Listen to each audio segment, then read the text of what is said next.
Good morning. Workbook lesson 157. Into his presence would I enter now. Good morning, everybody. Thanks for joining me. Today's lesson 157. It's June 6th. Good morning. I hope you're in a great mood. Things are going well for you this morning so far. We're going to read through our lesson. Thank you for joining us. Into his presence would I enter now. This is a day of silence and of trust. This day is a special time of promise in your calendar of days. This is a time that heaven set apart to shine upon. Oh, that sounds nice. And cast a timeless light upon this day, when echoes of eternity are heard.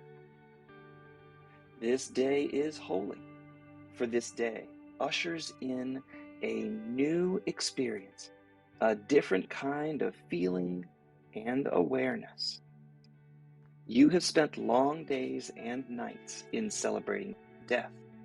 Today, you learn to feel the joy of life. This is another crucial turning point in the curriculum. We add a new dimension now, a fresh experience that sheds a light on all we have learned already.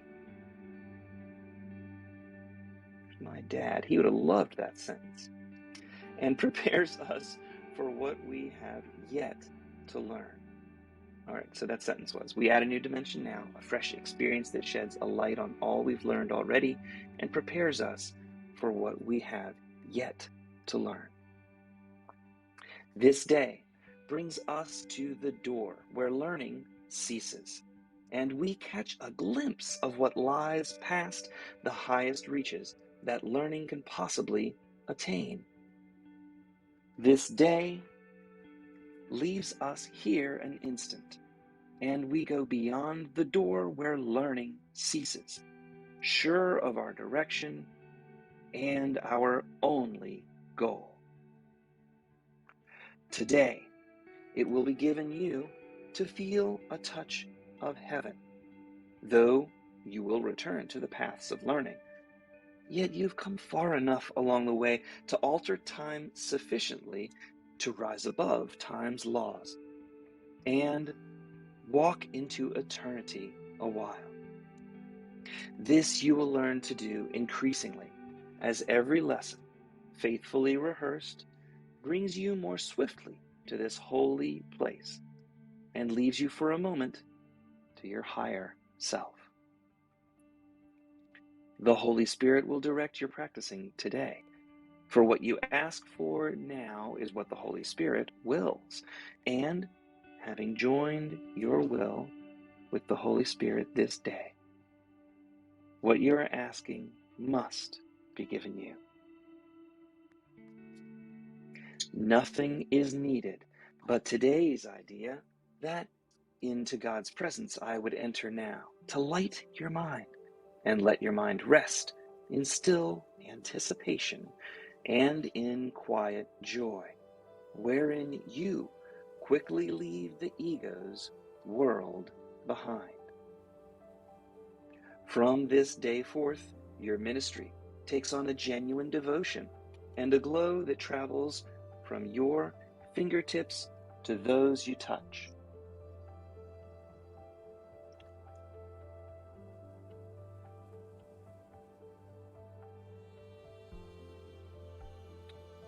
And blesses those you look upon. From this day forth, your ministry takes on a genuine devotion and a glow that travels from your fingertips to those you touch and blesses those you look upon.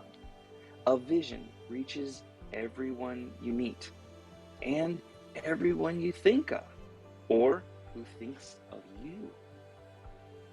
For your mind experience today will so transform your experience today will so transform your mind that your mind becomes the touchstone for the holy thoughts of God.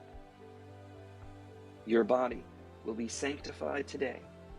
The body's only purpose being now to bring the vision of what you experience this day to light the world.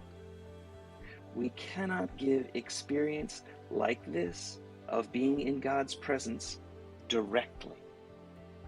Yet our experience of being in God's presence leaves a vision in our eyes, which we can offer everyone, that everyone may come the sooner to the same experience of being in God's presence, in which the world of ego is quietly forgot and heaven is remembered a while. As this experience of being in God's presence increases and all goals but this become of little worth, the world to which you will return becomes a little closer to the end of time, a little more like heaven in its ways, a little nearer the world's deliverance from your ego's purpose of being a place to keep you separate from God.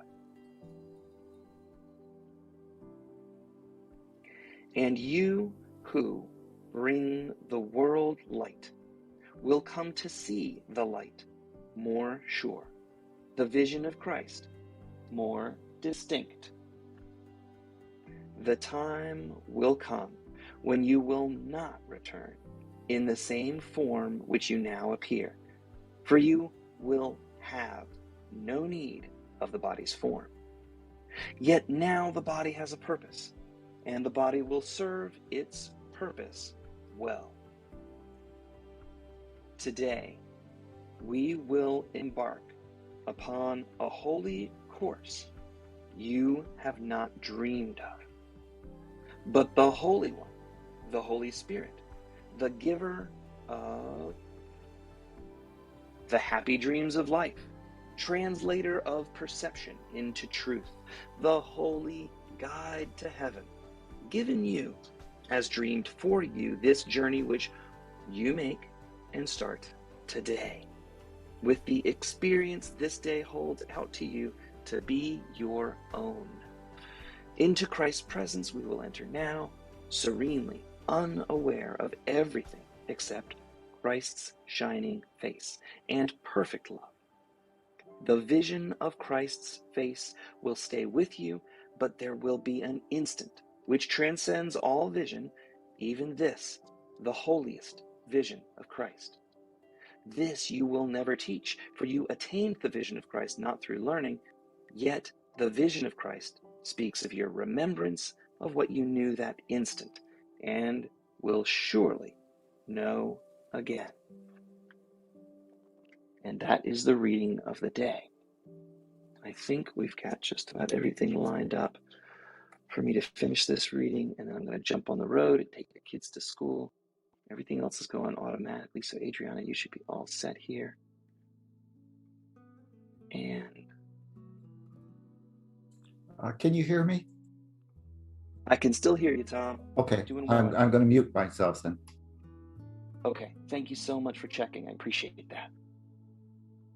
All right. We made it work, guys. This is great. Into his presence would I enter now. Oh, just so you guys know, I'm reading from Tom's book, Understanding A Course in Miracles Workbook Lessons, How to End the Blame, Shame, Guilt, and Fear with Love and Forgiveness, which used to be called A Course in Miracles for Dummies, which is exactly what A Course in Miracles is, but with a couple extra words for those of us that need the extra words. Or if you're just kicking back and listening and allowing it to flow into you, this is a perfect way, in my opinion, to let that happen. So, into his presence would I enter now. God is what your life is. Your life should be joyous. When you choose to live in fear, it's a celebration of death. To live in fear is to be dead to life. When you rest in God's presence, you leave this fear-based world behind. You need to learn to feel the joy of life, which is why only the third path of being in this world, but not of it, will bring you home. To the ego, The body's purpose is to be a concrete symbol for lack, limitation, and separation. When you follow the guidance of the Holy Spirit, the purpose of the body is transformed. The body's purpose now is to bring the vision of what you experience with love to light your world. The body is now utilized as a communication device to share that loving vision of Christ to your brother, so that this fear-based world is forgotten and heaven,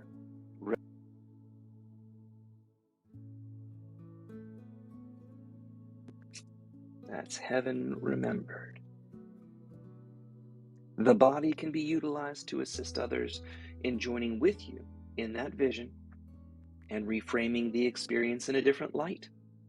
When you utilize the vision of Christ, you look past form and you become unaware of anything except the shining face of Christ. Although you can bring this vision into your brother's presence, you cannot force another to accept that vision or become enlightened. Your mission is only to offer the truth and then allow them to exercise their own free will in accepting or denying the truth for themselves, without your judgment or condemnation. You know that all are on their own perfect path. The allowance of the Holy Spirit replaces the judgment of your ego. The allowance of the Holy Spirit replaces the judgment of your ego. I love that. Your body is a communication device that acts as a witness for the truth, rather than to be truth's enforcer. You realize that whether your brother accepts or denies the vision of Christ that you offer, each experience is a necessary step on his own perfect path of reawakening. You acknowledge your brother's free will to be or imagine anything that he wants, while you continue to hold this higher vision of his higher self, big S self, as his reality. The presence of God is not something that's learned, but rather remembered. It comes from personal revelation, and it's not something you can teach another due to its reliance upon personal experience. As you drop your ego's many goals, your mind focuses on the one single goal of reawakening into God's presence. As you move closer to this one goal that you share with the Holy Spirit, you also move closer to the end of time. Having turned your experiences over to the Holy Spirit, the body now serves as that communication device for the truth.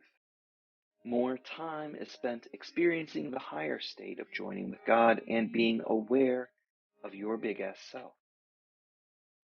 Christ consciousness, like the presence of God, is not learned, but only remembered. Over the course of these lessons, you have been learning to remove the blocks that you have placed before the truth of your higher self, your big S self.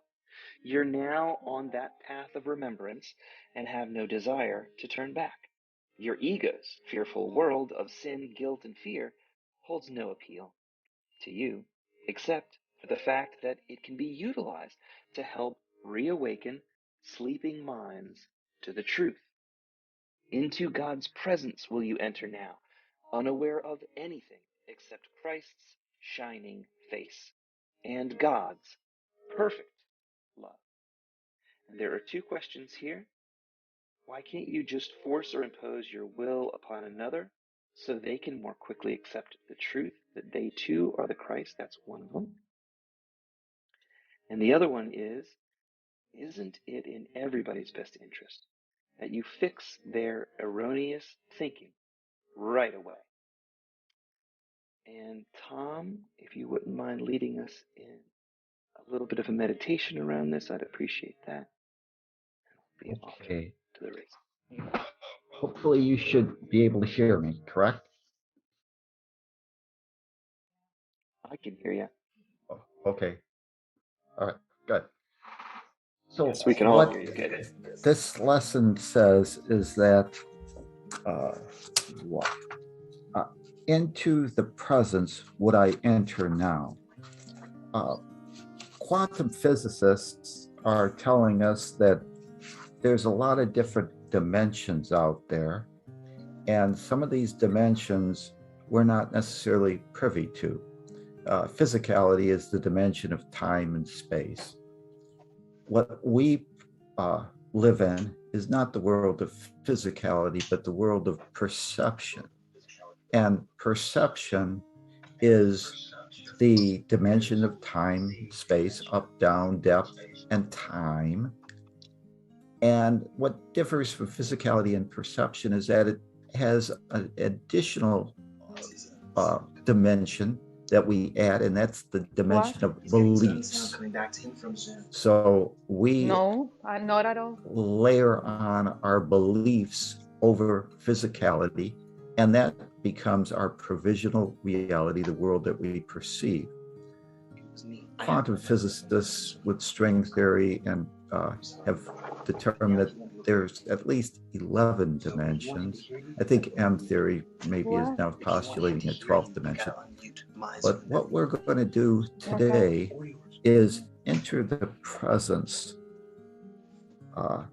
for that higher dimension, the higher dimension, which is the dimension of knowledge, What where are we're you going speaking for? to look, and we'll use a little analogy You of put the volume down the in your idea phone. of beliefs and transfer those beliefs into what we would call No, in you. the world of perception, correct perception, which would align with knowledge or truth. And we'll see how our world of perception changes. And we're going to, this lesson talked about getting to heaven's gate or the happy dream. And that's where we're starting to recognize, realize, and transfer beliefs into correct beliefs, which are, as certainty grows, becomes knowledge.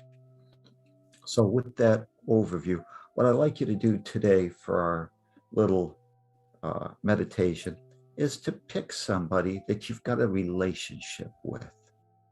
That could be a friend, a lover, a parent, a child, anyone will do, but someone that you have a relationship with.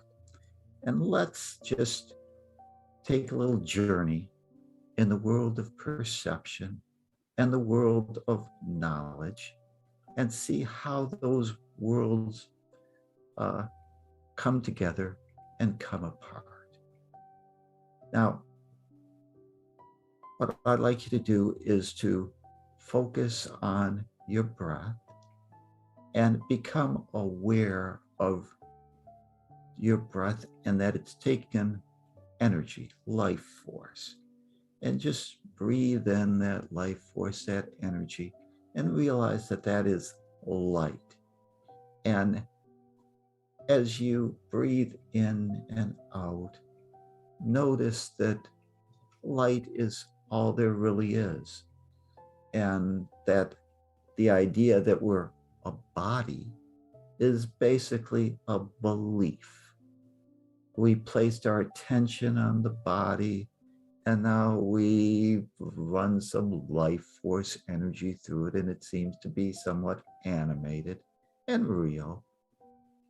But in essence, it's that energy flow, that individuated aspect of consciousness, your decision maker, deciding where it's going to place its attention or its focus upon. And that's going to be what becomes your awareness. So as we do that, realize that we're not really what we focus on. We're that energy, that ability to move or place awareness upon all aspects of physicality, all dimensions of time and space, and that it's our beliefs that create our world. But realize that you are light. And as you look upon that other person that we suggested you use, that you're in a relationship with, I want you to look upon that person, and you'll notice perhaps the image of the body. What I want you to do is to look past the body and see if you can see some light. Maybe it's what the Course might call a light episode, where you see some aura or light coming out of the body. But realize that the body is actually not the source of the light, but it's a blockage to the light, and the light is passing through and emanating on its sides, but most of it's being blocked. And as we pierce through the body form and our idea that that person is the body, we easily go through that body and start seeing the true light. And that light is burning through or shining through the gain token we call the body. And it's very bright. Now, we're going to just do a little analogy for the purpose of simplicity and to move into the world of knowledge. The world of knowledge says that the truth is that there is no separation, that there is only God, and you are that one. And that all that there is light, all that there is God. And when you look upon that other individuated aspect of consciousness, you realize that that entity is really just part of that oneness, part of that whole, and that the light is emanating through and is that person, that thing that you perceive in the world of space and time as separate and autonomous.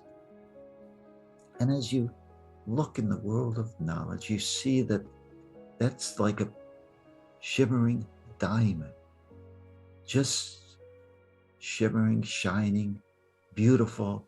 And that actually, as we step out, we see that all that there is light. We ourselves are that diamond too. Everything we perceive is diamond. Diamond just shines.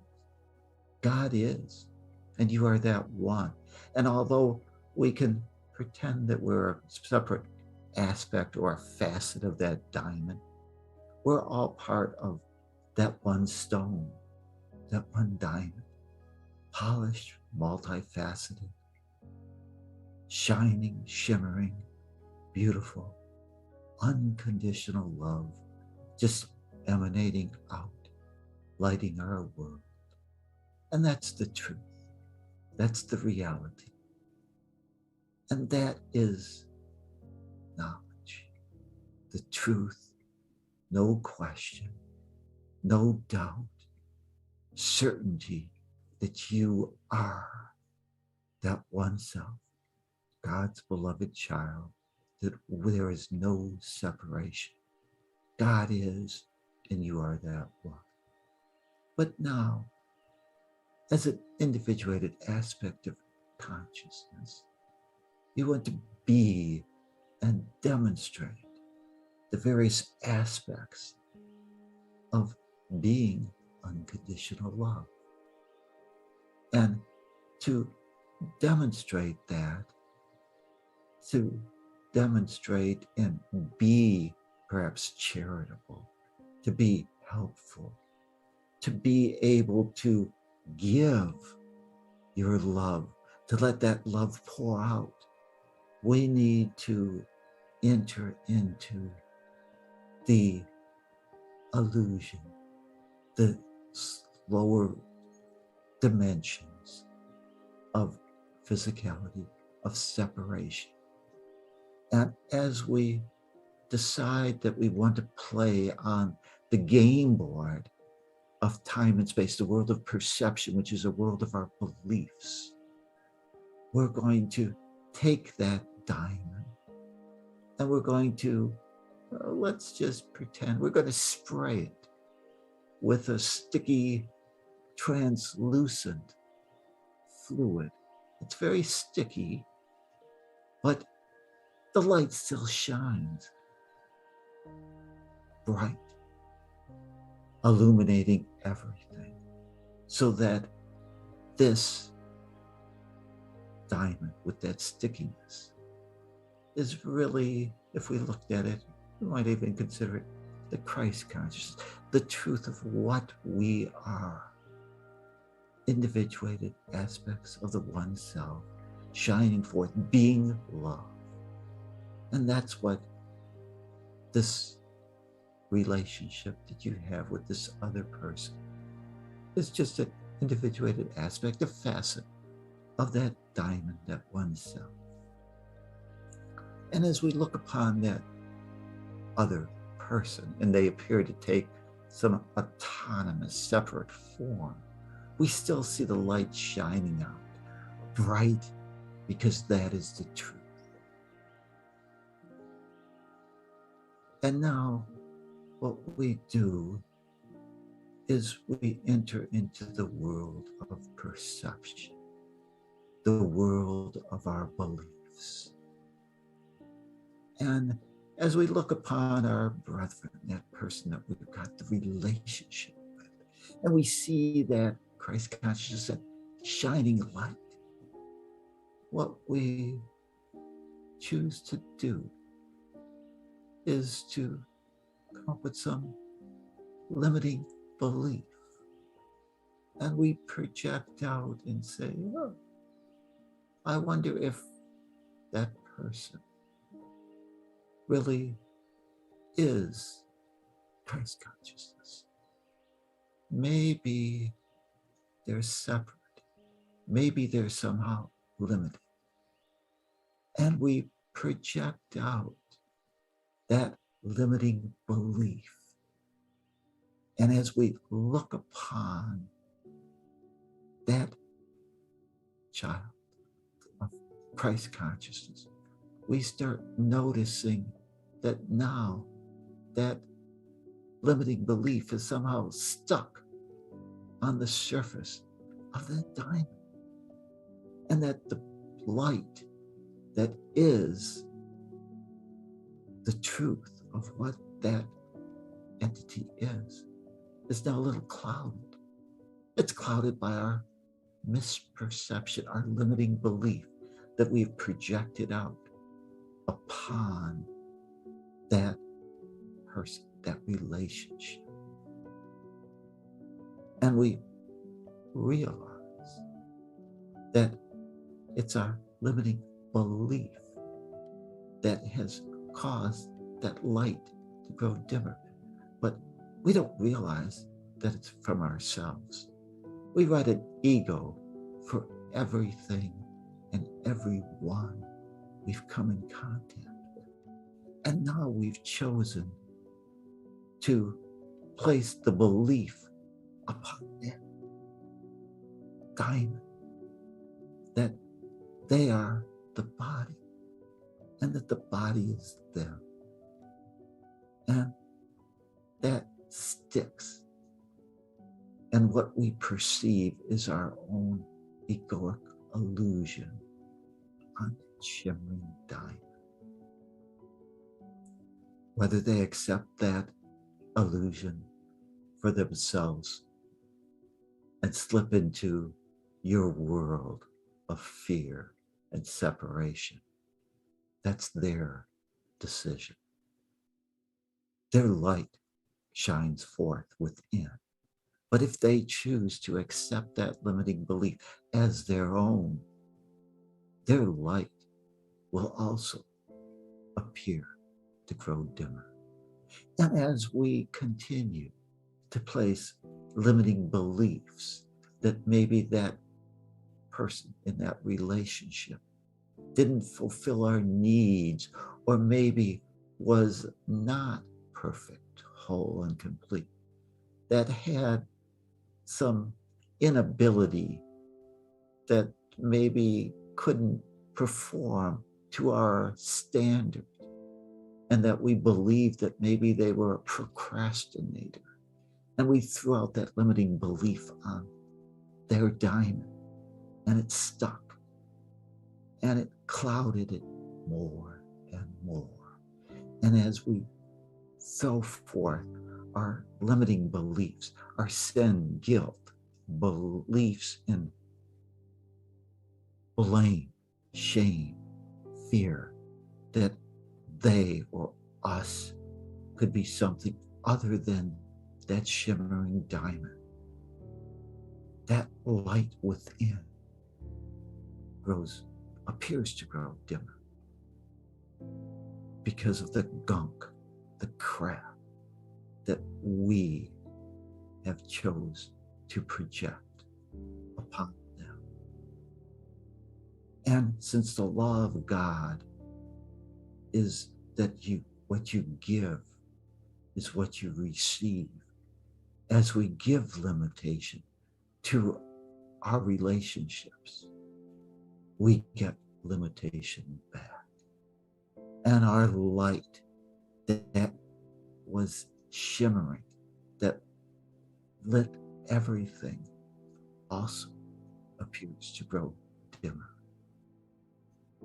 And this becomes our provisional reality, where we no longer see that light.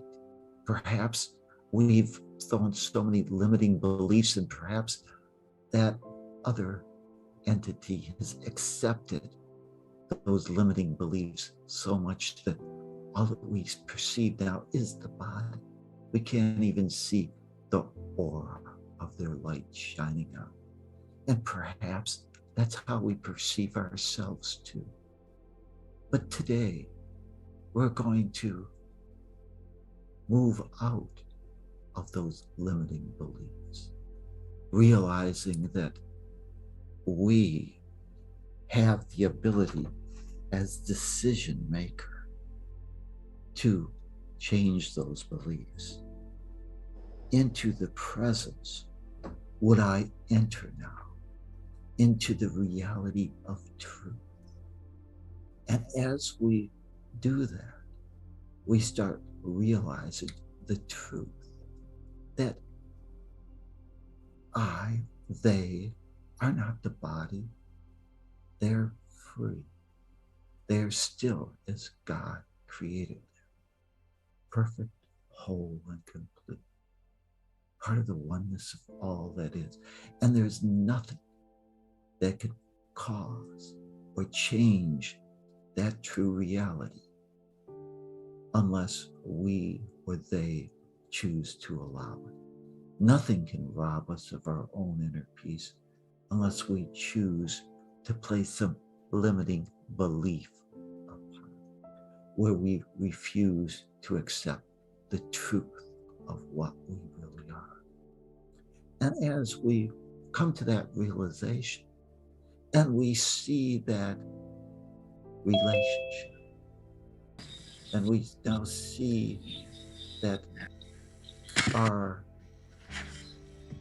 limitations have prevented that light from shining, we decide that we're going to forgive, release, change those beliefs about what we've written. We're going to write a new ego for everyone and everything we come in contact. We're going to take that relationship, and although we believe that that person was a procrastinator, and we laid that trip upon him, Now we're going to release that. We're no longer going to believe or say that that is the truth of what they are. Whether they accept it or not, it's up to them.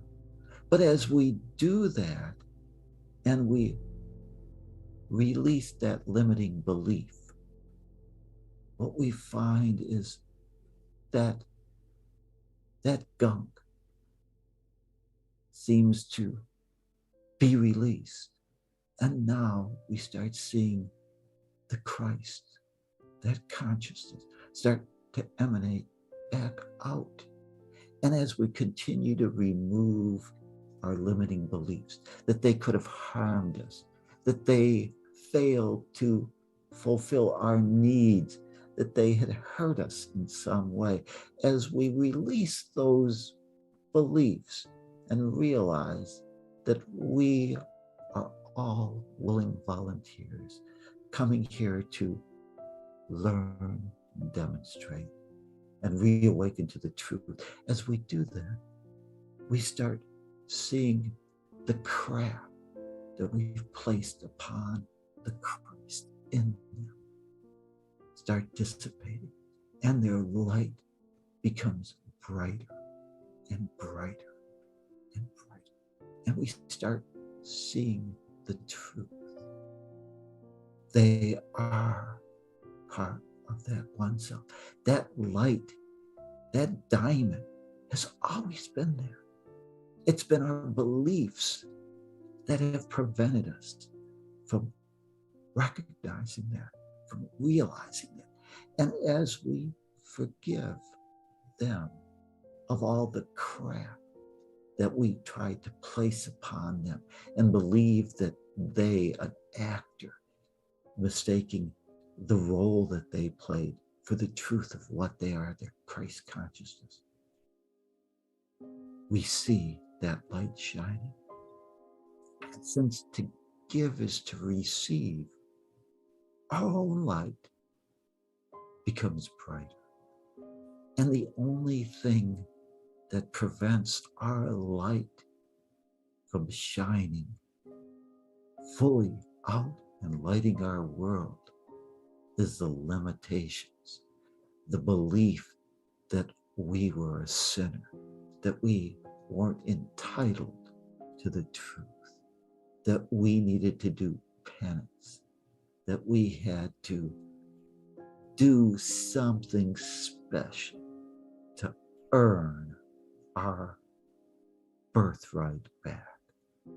Your divine inheritance could never be lost.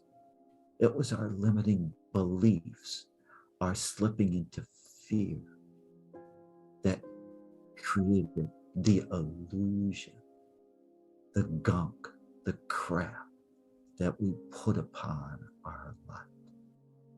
And as we move into that knowledge of what we truly are, what we see is that relationship that we had is now holy. It's light and there's a joining. There is no separation. There is only light. In the world of perception, the world of appearance separation, we can have correct perception. Correct perception is the realization that although we've all appeared to pick up costumes, that we're just actors on the stage of individuated consciousness. That as actors, we have roles to play on the big picture. And that we're all here to play our roles, to learn to reawaken to the truth of what we really are. That we are light, that we are love, and to demonstrate being love in full. In this dimension of perception, on this game board of time, space, beliefs, love is the ability to allow change and the reawakening to the truth of what we really are, each on their own perfect path, each guaranteed of that reawakening, each able to remove the gunk, the crap that others or themselves have accepted. And as we realize the truth of what we are, we realize that we can play on this game of space and time of beliefs. And by modifying our beliefs, by moving closer to the truth of what we truly are, our world becomes a brighter place. This is our game board to be, demonstrate, and hone our skills in being love in form. You are that diamond. And even in this illusion where we only perceive those 5 dimensions, know that there's a guide, the Holy Spirit, the Christ consciousness in each of us that is aware of that other dimension, the dimension of knowledge, of truth, and that you are that truth. You are love. You are unconditional love. And with that realization that you are the light that lights your world, let your light shine, joining the other light bodies as one bright diamond, multifaceted, shimmering, letting that glow extend through as minds are joined with the truth of what we really are. There is nobody to change. There's nobody to fix. There's nobody to control. Nobody to protect. There's nobody to impress. There is nobody. God is, and you are that one diamond, perfect, shimmering, glimmer. That is the truth. And as you bathe in that knowledge, in that truth, in the dimension of unconditional love, decide as decision maker that today, when we re-enter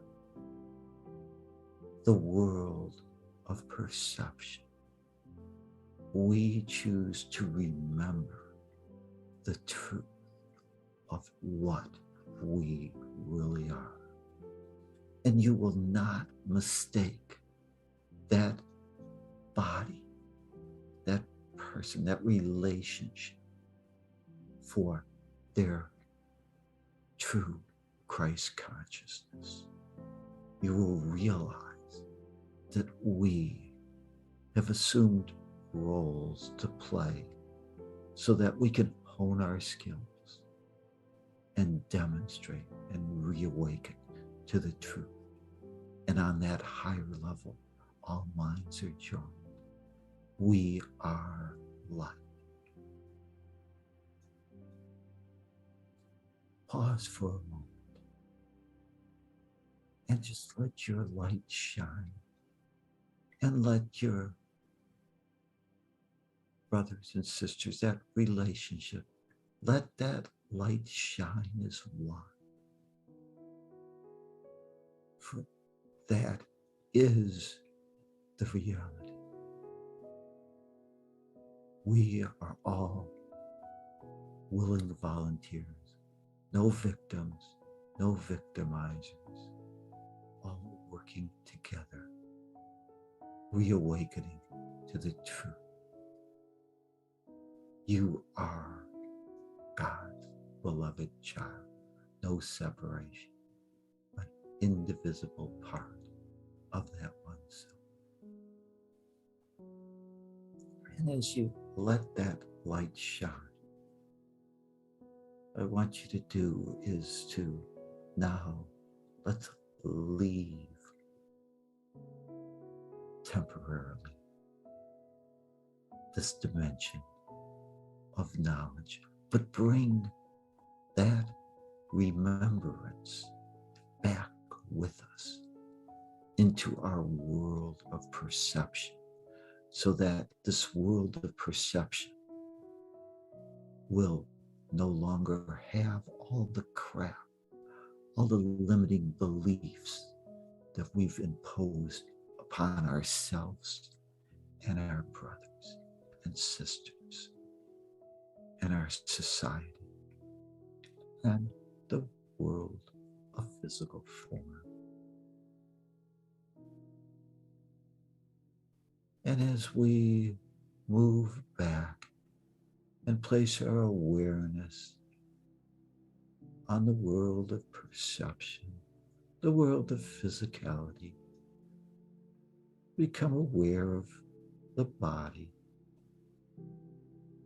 and just hover above it for a moment before you choose to place your attention and reactivate that gain token we call the body, knowing that it will be the neutral communication device where you get to commune with the truth, and that you get to let your light shine if you choose to allow it. And give yourself permission today to be the light that lights your world, and erase some of those limiting beliefs, those egos that you've created for your brothers and sisters, and remove some of the limitations that you've placed on them, so that they too, if they choose to accept that truth, can let their light shine, and our world will be a brighter place for you. You are the light that lights your world. The world is a reflection of you. And the law of God says to give is to receive. When you give light, you get light. You are that light. It comes from you. And when you feel comfortable and you've reconnected to that gain token we call the body, let's take a deep breath and send a bolt of energy through the soles of the feet and reconnect to this planet, this dimension of space-time, and realize that the world of perception is a world of our beliefs. And today we remember the truth of what we are, and we change our misperceptions into correct perceptions. Today, when we look upon our brothers and sisters in our world, we will see and understand the word namaste. The God in me recognizes the God in you. I will see your light and let your light shine, and you will see mine. With that knowing, take a deep breath. And when you're centered, open your eyes, knowing that you will demonstrate love in full. Create a great day for your world and yourself. Namaste.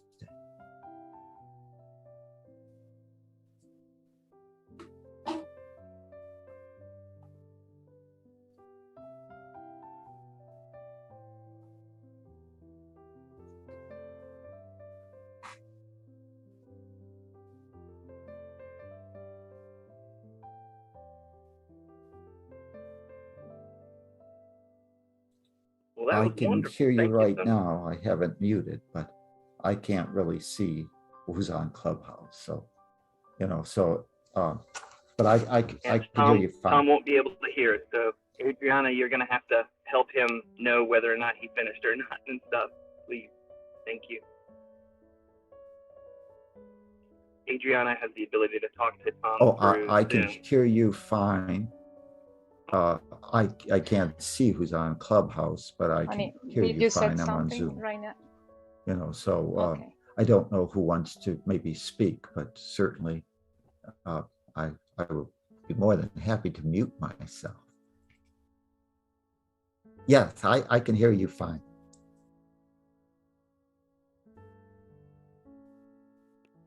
All right. Well, I'm not certain how much of us you can hear. If it sounds like you can hear us fine, that's great. I hope everybody enjoyed that meditation. It certainly was good for me to listen to and nice and relaxing. So definitely thank you so much, Tom. Would anybody else be interested in sharing with this lesson 157, Into His Presence Would I Enter Now? Lee, I was talking to Tom through Zoom, and I was wondering if you can hear me while I was talking with him. So No. it doesn't seem like you were hearing me, right? Okay, great. Correct. So Tom, you might Okay, I hear can't me. hear anything now. Okay. So let me just. Now you can hear me, right, Tom? Yes, I can hear you now.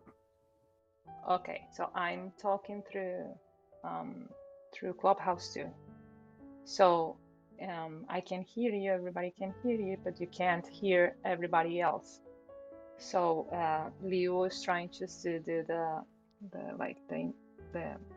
no, not the reset, but just reading or saying the title of the lesson, and he was trying just as well to say thank you. And I was trying to tell you that in the chat, everybody was really amazed that you were talking, but without any profile on Clubhouse on. So it's like kind of you being the spirits in the mountain. Yes. So thank you very much, because yeah, it was fun to see everybody like, oh, but where is Tom?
a direct experience of oneness with God.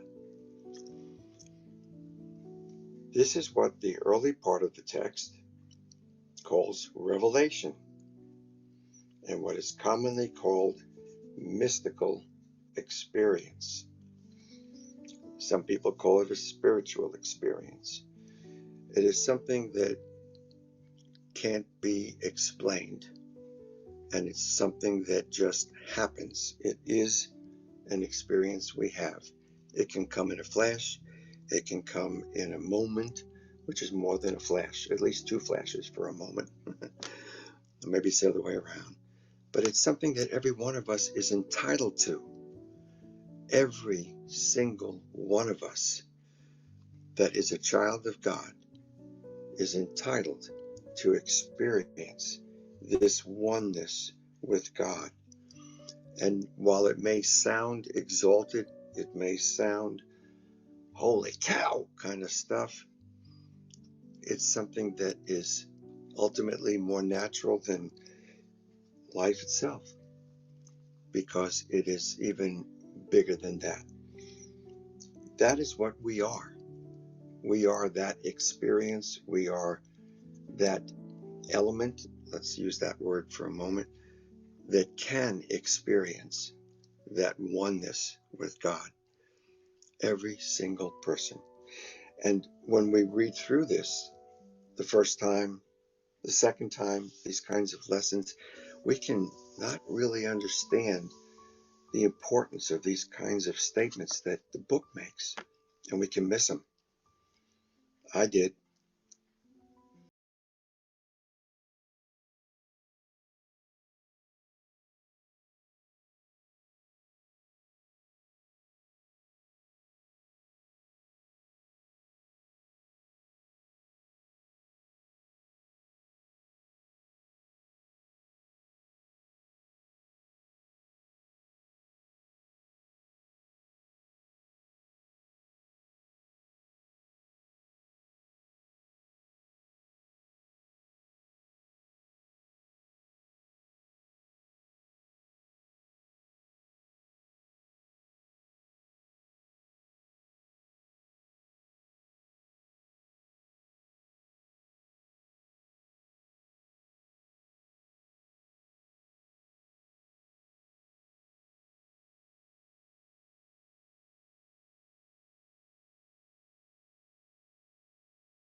Beautiful and enlightening meditation, this concept of your soul being this crystal clear diamond, obscured by beliefs that had been heaped on you, and to conceptualize our soul in that way was something that really helped me connect with my soul. So I had been able to open up my heart. So I discovered my core wound, I healed it, and the wound is where the light enters. And for my heart, I was able to let the light enter through gratitude And I was then trying to connect with my soul. I wanted light to enter my soul, but no matter how hard I dug, I couldn't actually find the wound until I discovered this core belief that I was unlovable.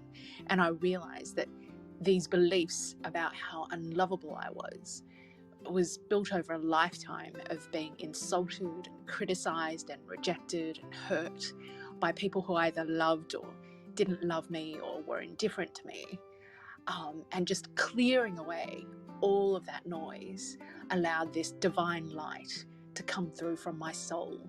So right now I just feel surrounded by the love I have for myself from my heart and this light that's coming from my soul. So I just feel like there's this divine light surrounding me, and I'm weeping because I'd been searching for this sense of peace and beauty and love for such a long time from other people, and I'd lied in the bed of procrusts, amputating core parts of myself just to belong and be accepted.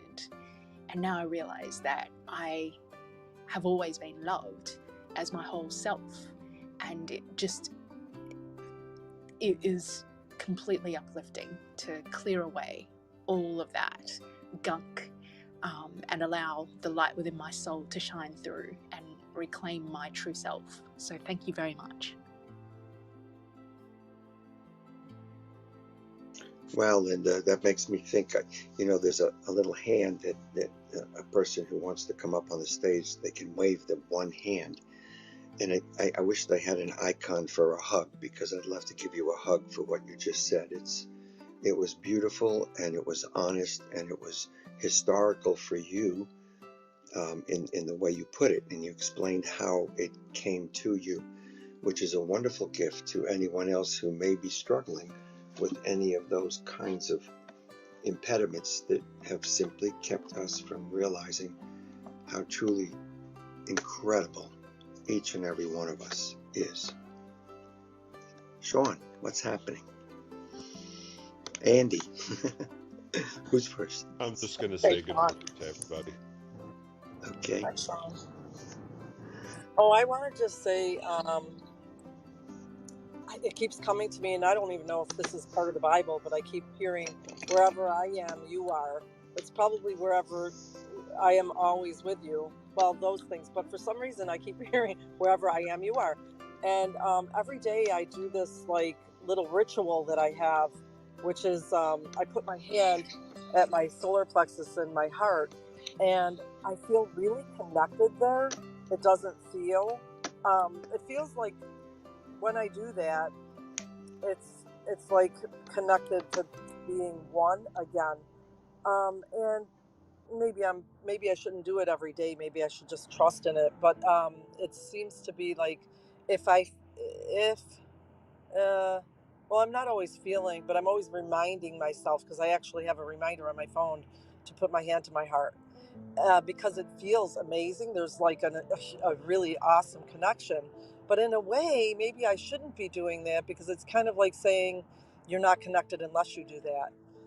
I know I'm trying to remind myself that I'm connected, but why do I have to keep doing that if I am always connected? So there's a little bit of a hypocrisy there, that I'm experiencing.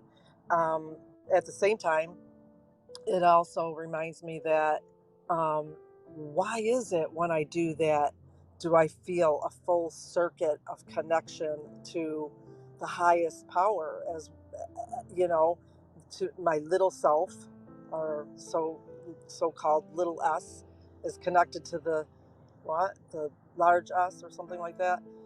And it's just it's like that itself is, man, it's just it's just been really amazing for me. But now I'm going to wonder if I need to continue to do that, if I already know that. So it's kind of a pattern that I created, that I want to create something different. And I just want to read a very short little phrase that I wrote this morning, that was before this, that I wrote it. And I wrote, everything is always perfect as I persist to see it. perfectly, a vision is always malleable when I persisted to see it. So I'm trying to say there that anything that I see is, or anything that I vision is always, it's always perfectly showing up, because I've been persistent. And if I want to see something different, even opposite, it's malleable. And I can always be persistent and see that. So this is probably somehow connected to my persistence in putting my hand to my heart. But yes, there is that little thing in there, that little hypocrisy that I have to. I don't have to do anything, but that I choose to look into a little bit more. I don't think it's a hypocrisy at all, Andy. I think it's just a piece of what you really want, and if you're suffering, as most people normally do, that you're not good enough to be able to experience God, then that helps you. The next note after the note I read said this, and it's just for you, Andy. Nobody else has to listen. The instructions for today's meditation assume that you have gained proficiency in the workbook's methods of meditation. All you are told is to repeat the idea, to let today's idea light your mind. The idea again, of course, is into his presence would I enter now. And then rest in a state of still anticipation, in which the only thing that fills your mind is what lesson 94 calls silent expectancy, quote unquote, silent expectancy. So whether you touch something or a certain place, or whether you just rest in silent expectancy, and that was about 60 lessons ago. That'd be about 2 months ago when we looked at the idea of silent expectancy. And now we are saying it's now, not tomorrow, Yeah, in this state. Yeah. that's why I don't know if I should be going on rewind and doing it again and again. You know what I mean? Yeah. I'm saying it, when you don't need to do it anymore, it won't even come Yeah, to maybe mind. I don't. Okay, In thank you. Well, that was helpful the because, last part, there's one okay. more Oh, sentence here. sorry about that. That's okay. Uh, In this I state, wanted to say something just to test if this thing is working. Can you hear me? Yes, you yep, are really heard right now. I mean, it's you're here perfect, fine. your audio. You can hear me? Yes. Oh, okay. Uh, You yeah, need to we just mute, have to sorry, become you aware need to of close the our audio. limiting beliefs. And like, I don't know if it was Linda said earlier, we've got so much crap that we've put upon ourselves. This idea that we're not lovable, that we have to earn our salvation, that we're sinners. Those are all our own misperceptions. And if we can realize that they come from our own mind, and that we don't have to allow those misperceptions to continue, that we can correct them, and that whether or not other people want to write an ego where we're not lovable doesn't really matter, because this is just actors. Our truth is that diamond, and we're going to shine and realize that this is just a game board. I think you're going to find that this world can be a beautiful, exciting, fun place to grow and learn. And it doesn't have to be a struggle. Thank you.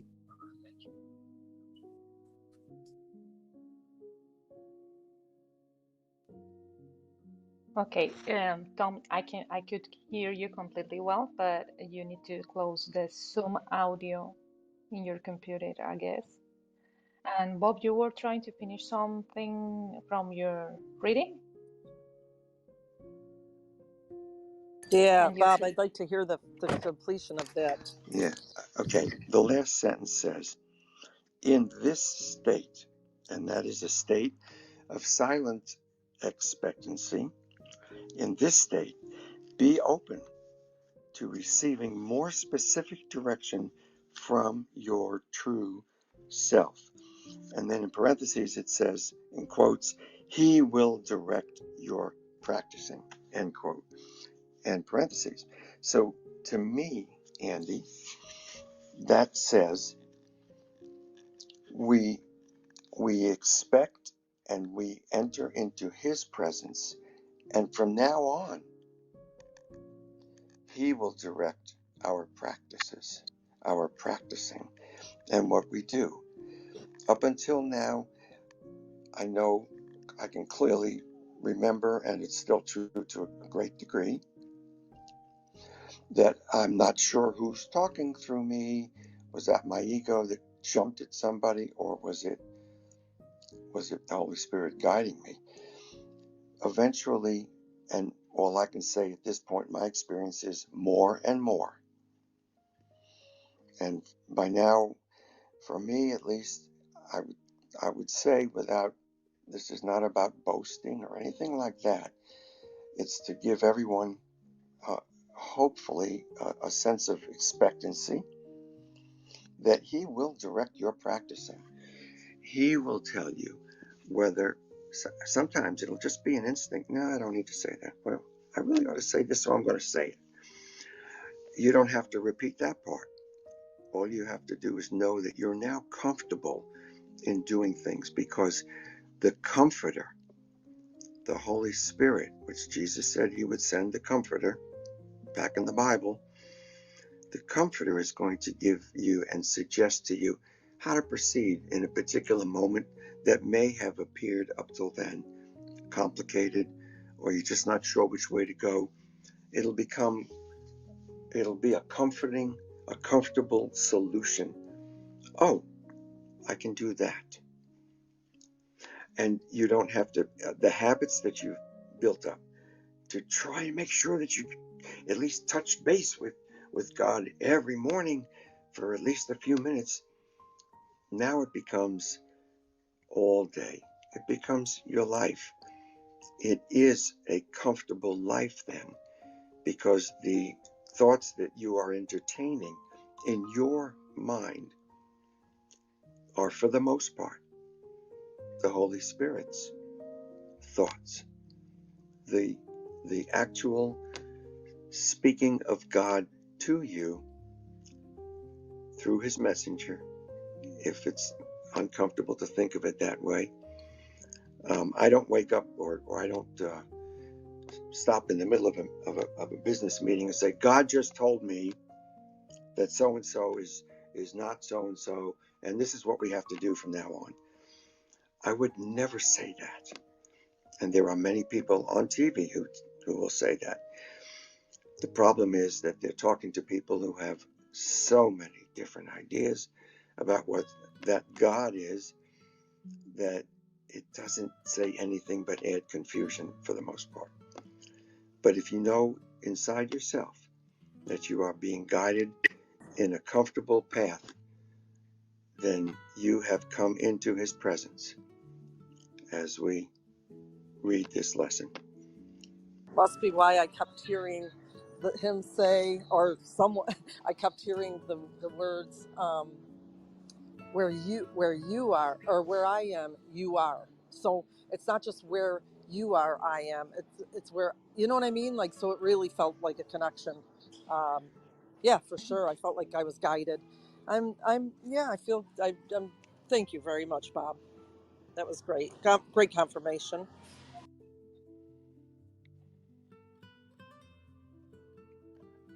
Really It's all nice, the good. conversation.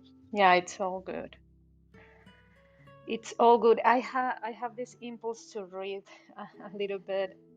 I mean, the more. I mean, sorry. I'm gonna explain this. I have a beautiful deck of cards.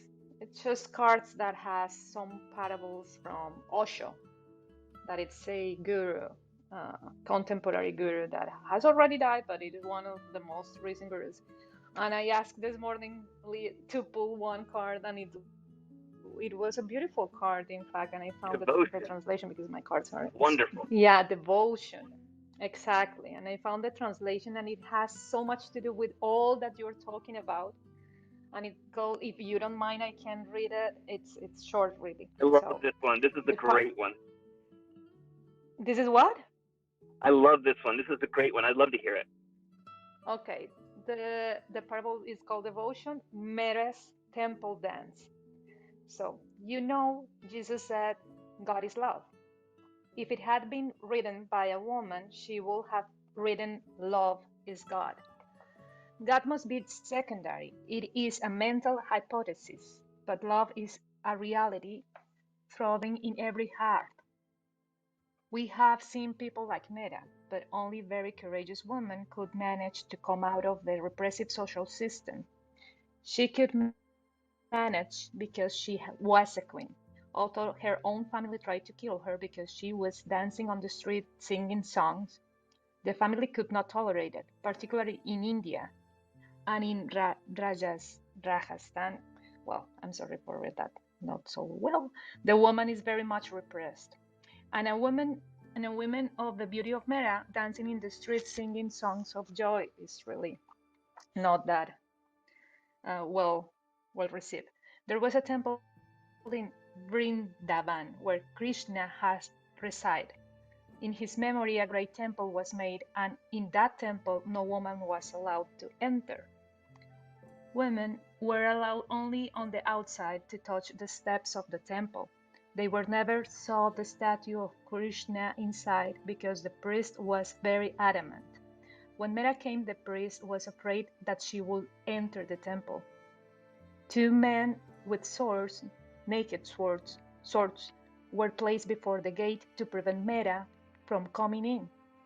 But when she came, and such people are so rare, such a fragrant breeze, such a beautiful dance, such a song that brings into words that which cannot be brought into words, those two swordsmen forgot why they were standing there and made a dance into the temple. It was the time for the priest to worship Krishna. His plate full of flowers fell into the ground as he saw Mera. He was utterly angry, and he said to Mera, "You have broken a rule of hundreds of years." She said, "What rule?" The priest said, "No woman can enter here." And can you believe the answer? This is courage. Mera said, "Then how have you entered here, except one, the ultimate, the beloved? Everybody is a woman. Do you think there are too many in the world, you and the ultimate? Forget all this nonsense." Certainly she was right. A woman full of heart looks at existence as a beloved. An existence is one. And it's funny because I was reading this while you were all talking, and I found so many connections in this parable with everything that you said. Because when you really understand what this book is trying to teach you, and the author of the book is trying to teach you, is really to understand that there's no difference between anything. So you get to be at peace with what is going on outside of you in some point if you really make the determination just to see the light. There's no men and women, there's no black and white. I mean, we can see them with our eyes, but the truth lies beyond that. Your truth, our truth lies beyond that. So it has been a really, I can feel the exercise now in my life, in my mind, in my heart, to really overcome the mind and go straight to the heart when I'm facing some kind of fear or trouble, because I know that every single thing that is happening in my life, it's the result of a past that is not longer here in the present. So every single thing that you have said is connected, and it gives light because it comes from ourselves, from all of us, from our relationships, from our intention to start the days with these thoughts in our heads, and that will bring us, and that will bring us um, results, good results in our perception in this duality. We are not the body, as Tom says. At the beginning of his interventions in this year, for me was really, in my mind, was really weird or interesting. Hear him said so many times the game token that is your body, and I found that like, oh, I don't want to think about my body in that sense, in some form. And so in my mind was really like, this is interesting. But then moving forward with the lessons, moving forward with meditation, moving forward with my experience with conflicts in my life, I can really testify that it's true. It's true. I can see myself as a woman, but I know that I'm not that. I'm all of us. I'm Lee, I'm my ex-husband, I'm my father, and I'm all the women that are behind me and in front of me. And it's amazing now because it really gives me the sense of, okay, I might have a rough day today, but I know that I will go out of it, and tomorrow will be another opportunity to learn my lesson. And I don't feel in despair any longer, and I'm not willing to surrender to the ego so easily now. And the questions that Tom brings us in the book, why can't you just force or impose your will upon another so they can more quickly accept the truth that they too are the Christ? And it's in everybody's best interest that you fix their erroneous thinking right anyway. It's just that there is no right or wrong any longer, because every single thing that it's like be, apart from what I thought it's true or not, it's all coming from me. It's all coming from the very same light. So I don't get to be judged. I don't get to be the judge now. I don't get to be the referee in life now. So I don't get to impose anything. And I'm just here to really be observant of everything that is around me and connected to, and how that relates to my inner perception of who I am really. I mean, for example, yesterday that we all share the situation that we had here at home with Lee, I had a beautiful day. In fact, even if it wasn't for me so pleasant, because I had a headache, I had to stay at home also because I had, like, my body was really like giving me stress. Um, it was a beautiful day, and I can experience it like that. The kids were really happy yesterday. They were playing with me and my daughter for the entire morning, video games, and my daughter was for the first time trying to speak in English with them, and it was so joyful. And then I had to go to lie down because I had a headache while I was trying to translate. I mean, everything went well, and I still had my ego thoughts, like the conflict that I had in the morning really wasn't going away, but I knew that that was not something that I was going to just get. I mean, I wasn't going to just move away from it. I just needed to give it a thought, to let it rest in my mind, and I knew that I will see the light. And then they went away to have some activities outside. And when they came back, Lee came back to me and said, "Yeah, you know why I was thinking about this and about that, and I think I think I have been doing this without any thought, like I was doing. I mean, he wasn't even aware. Now he's more aware, and that Yes, helps I me to be am. aware of my thought. And now he makes me feel aware of my thoughts too, because he could move quickly and understand that he needed just a little bit of awareness. I was arguing for my And littleness, and she wouldn't let me. Thank God. and One of I had to the just, yeah, go I ahead. was Who was? I was going to say one of the things that why we don't need to fix people or impose our will upon others is because whenever you think you have to do that, basically what you're doing is you're reconfirming the idea of separation. You're Exactly. reconfirming the idea that the other is not perfect, whole, and complete. And to give is to receive.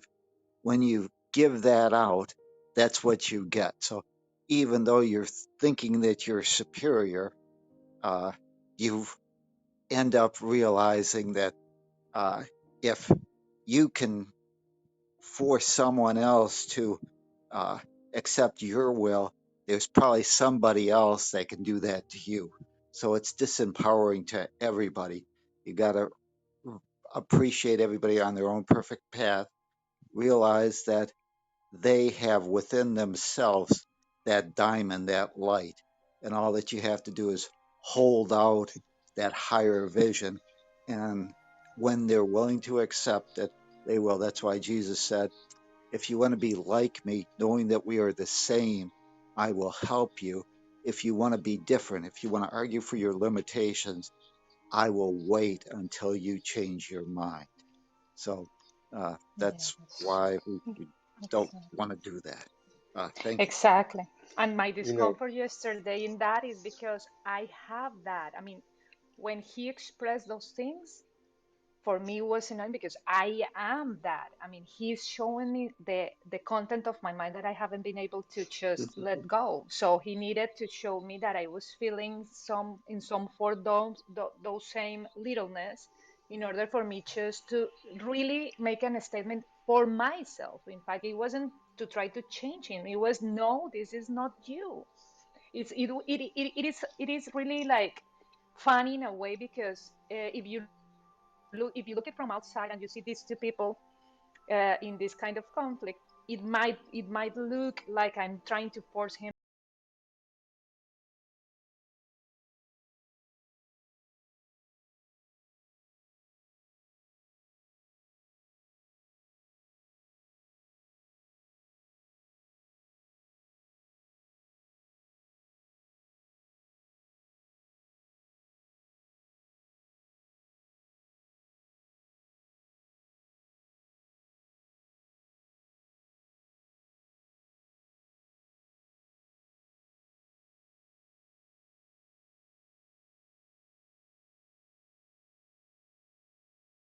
within me, and it gave me really a headache, I guess, and some other you thoughts. know But what? it was really powerful for me. So I'm really happy with the lesson today. I'm sorry, Bob, to interrupt you. No, It's just you that I didn't wanted to interrupt me. finish.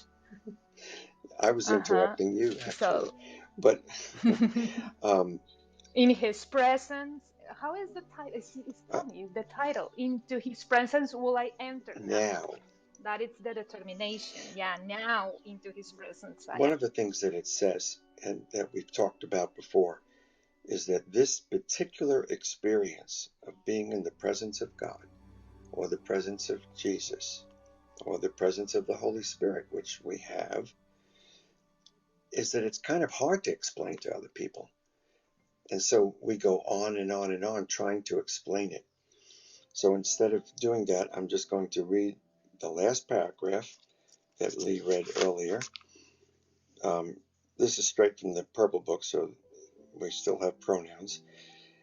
And the last sentence tells us something very important. Into Christ's presence will you enter now, serenely unaware of everything except his shining face and perfect love.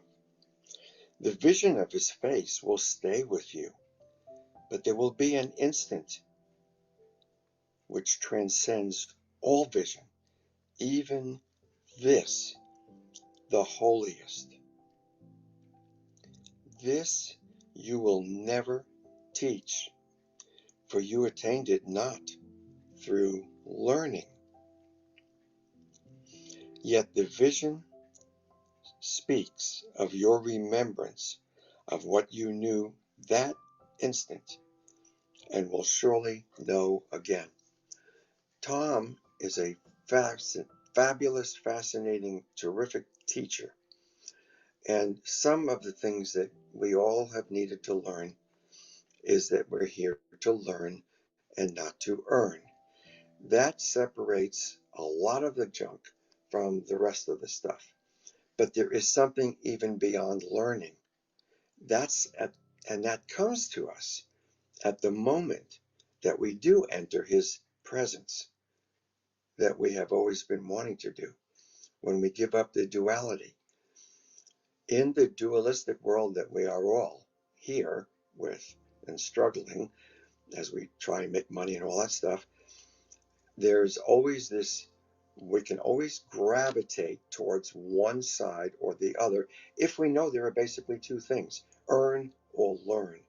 Why are we here? So we start to move more and more of our thinking over to learning.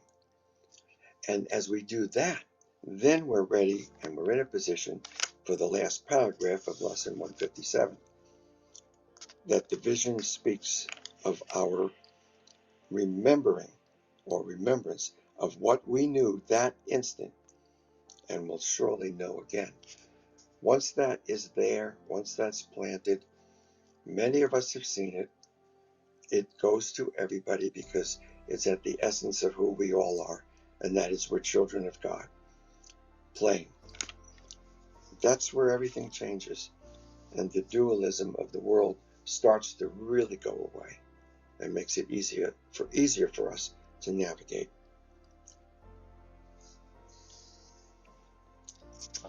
Gotta go. Create a great day. Namaste. Thank you, Namaste Tom. to Thank you you.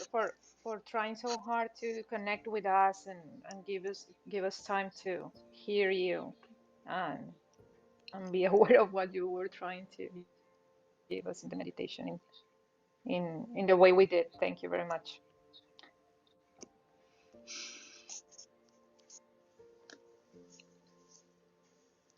I was late coming to the meeting this morning because I was on an earlier call and I had to make a decision, and most of the time I have made the decision to go to the class and leave that meeting.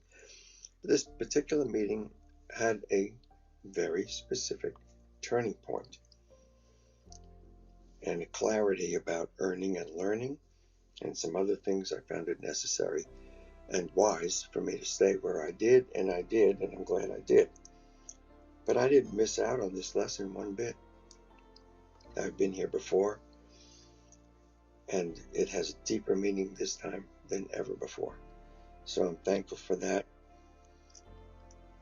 And I'm also going to now move on. Thank you all for being here.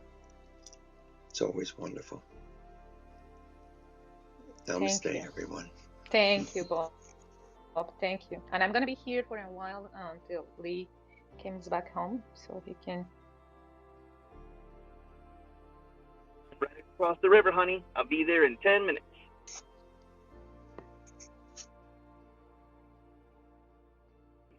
This was a great lesson for me, too. And I had a great learning weekend. Plenty of time for me to demonstrate in practice, well, what we practice here, what we learn here. And I certainly came to some greater awareness that there's a bunch of times when my ego just fools me into thinking it knows the truth. And it's my whole life. And I have no doubt that it's not the end of it. I really feel like more of my time is spent in the moment, not judging and not comparing myself or anybody else to any other thing, thinking about the past or the future, but just watching the flowers go by as I drive and enjoying taking my kids to school and enjoying being able to see the river as I drive by, and whatever it takes for me to enjoy the moment. Yesterday, Adriana said, just look at the leaves.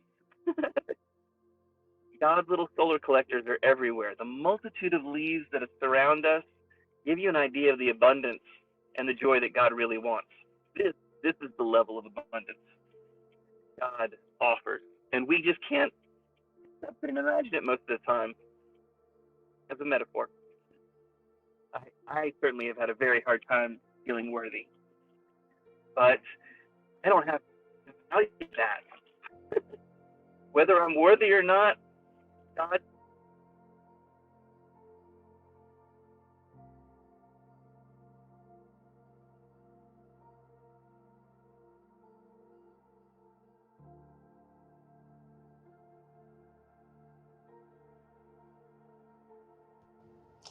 I feel like this false sense of self that I had built around, I guess, my soul to.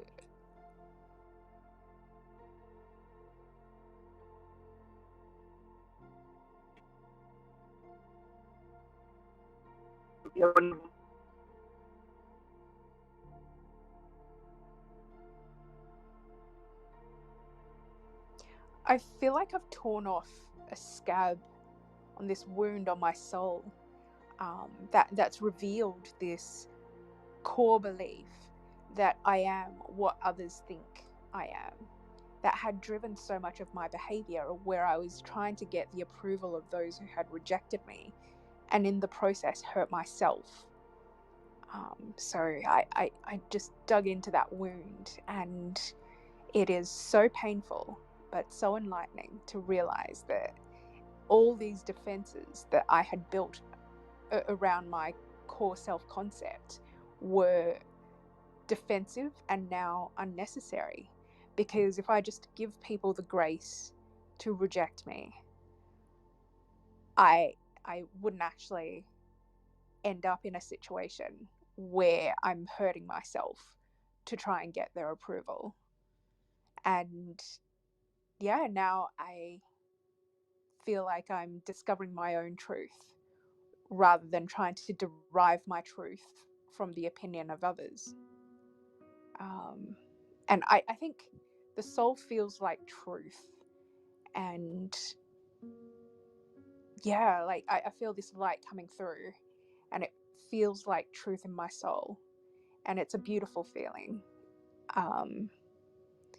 And all that pain that was built around trying to get approval, I realized that it was this distortion that had created even more pain and suffering in my life that I could now simply remove, like you would remove a scab from a wound, and begin a new life.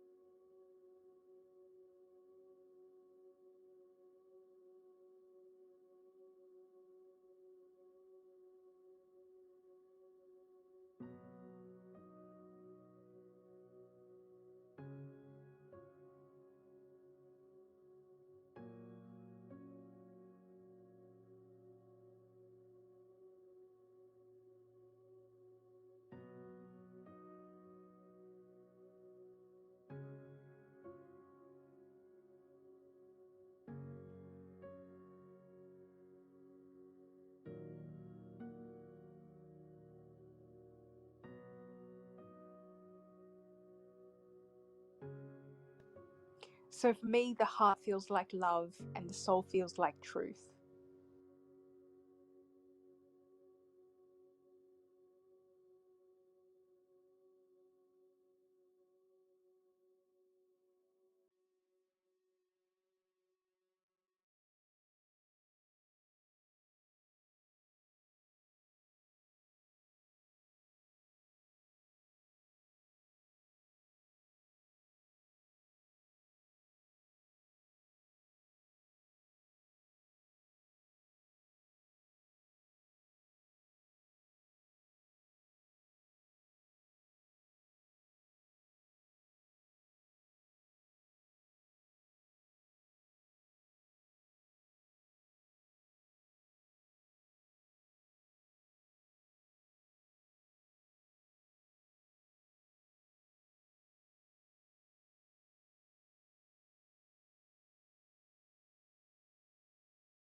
Well, I'm back to my home base.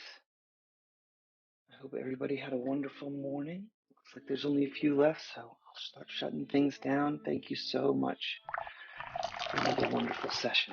Really appreciate it.